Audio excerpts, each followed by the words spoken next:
Dan pemirsa, untuk mengetahui perakiraan cuaca selama sepekan ke depan, rekan kami Priscila Puspa akan melaporkannya langsung untuk Anda dari kantor BMKG. Silakan Priscila dengan laporannya.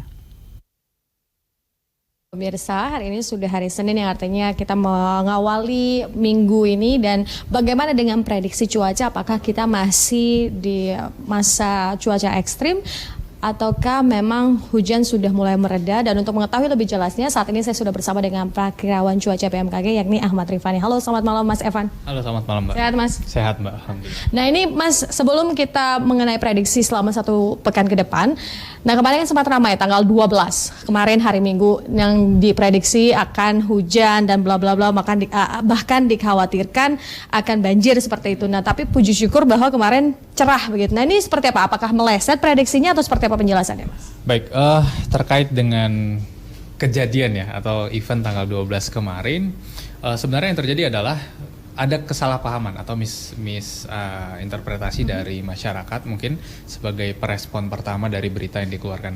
Nah jadi sebenarnya yang menjadi fokus adalah himbauan dari tanggal BMKG sudah pertama mengeluarkan rilis sejak tanggal 5 Januari untuk mewaspadai potensi peningkatan intensitas hujan dari periode 5 hingga ke 12 Januari.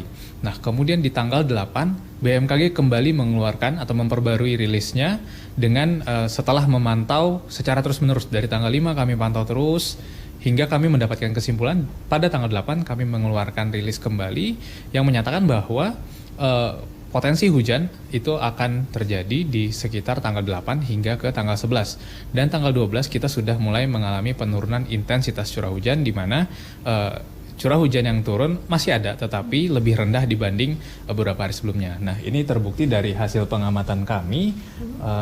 Nah sejak tanggal 8 ini sudah terukur hujan dengan intensitas yang cukup tinggi seperti 50 mm di wilayah Depok, kemudian 86 mm di Jakarta Utara.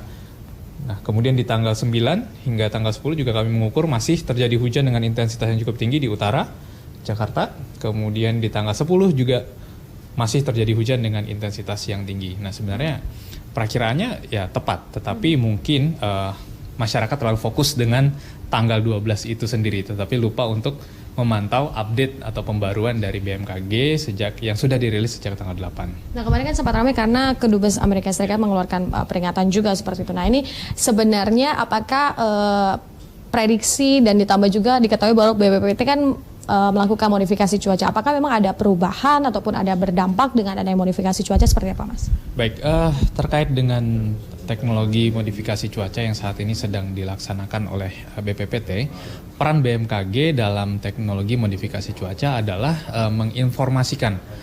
Kami menganalisis kondisi cuaca yang akan terjadi setiap harinya ketika operasi berlangsung. Kemudian kami memantau secara terus-menerus melalui radar di mana daerah awan-awan yang akan tumbuh di hari itu. Dan kami juga mengukur curah hujan yang turun di kemudian harinya. Nah, untuk masalah efektivitas dan sebagainya itu menjadi tupoksi dari rekan-rekan di BPPT sendiri. Ini kan berarti kemarin rilisan tanggal 8 sampai tanggal 12. Nah ini kan kembali lagi di masyarakat yang ditangkap tanggal 12-nya. Nah ini bagaimana caranya masyarakat menanggapi dengan adanya rilis BMKG supaya lebih paham, supaya tidak panik begitu? Baik, jadi sebenarnya BMKG itu setiap harinya memantau kondisi atmosfer kita, kondisi cuaca kita, bahkan sehari 2 kali kami perbarui perakiraan cuaca kami. Karena memang di wilayah Indonesia ini cukup unik, kondisi cuacanya bisa bervariasi bahkan dalam rentang jarak yang sangat sempit. Nah, yang harus dilakukan ketika mendapat informasi dari BMKG terkait misalnya potensi cuaca di sepekan ke depan, yang harus dilakukan masyarakat adalah memperhatikan dulu wilayahnya, apakah daerahnya termasuk ke dalam peringatan dini itu. Kemudian setiap harinya atau mungkin sehari atau 2 hari sekali mengecek apakah ada pembaruan dari BMKG karena kondisi atmosfer itu sendiri dinamis, sangat dinamis. Jadi akan selalu berubah. Jadi perakiraan yang seminggu itu bisa saja berubah dalam hitungan yang cukup cepat. Jadi masyarakat harus rutin memantau dari BMKG sendiri terkait pembaruan-pembaruan dari yang kami keluarkan peringatan dininya. Nah, ini memantau informasi sekarang zamannya media sosial berarti sudah aktif juga.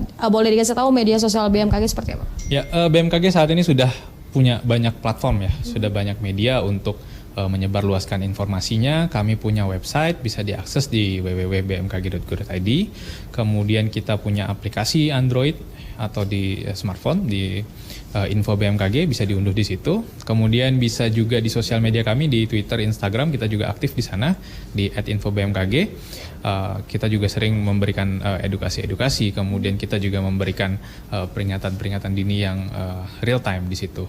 Kemudian kalau boleh di YouTube juga kita punya channel yang setiap harinya kita memberikan pantauan atau prediksi cuaca untuk esok harinya di seluruh wilayah Indonesia. Oke, baik, kita masuk ke prediksi cuaca untuk seminggu ke depan seperti apa?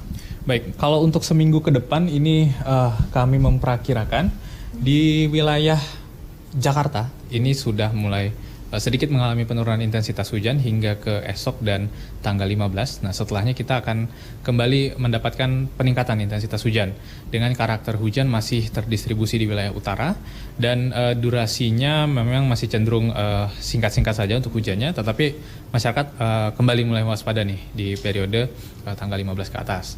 Kemudian mungkin kita harus juga sudah mulai mengalihkan perhatian ke wilayah Indonesia lainnya, di mana periode seminggu ke depan Sumatera bagian selatan ini masih terpantau berpotensi hujan. Ini warnanya keunguan ini ya? Dengan warnanya orange hingga ke merah dan ungu ini, itu menandakan ada potensi hujan dengan intensitas yang cukup tinggi.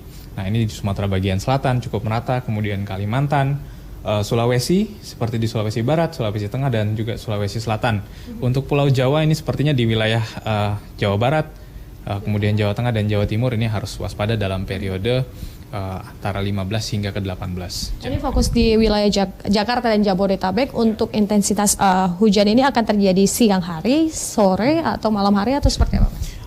Melihat karakter hujan di periode musim penghujan ini, memang kondisi curah hujan itu terdistribusi cukup merata.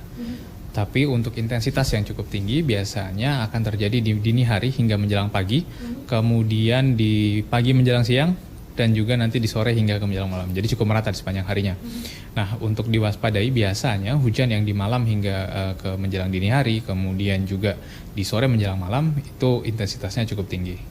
Oke, baik. Terima kasih Mas untuk informasi dan selamat bertugas kembali. Nah, pemirsa, tadi kita sudah simak kembali bagaimana prediksi cuaca ke depan, dan memang masyarakat dihimbau tidak panik tapi selalu waspada. Dengan caranya adalah selalu memantau info dari BMKG. Bahkan sebelum Anda memulai beraktivitas, bisa info BMKG lewat Android Anda ataupun lewat media sosial dan sebagainya.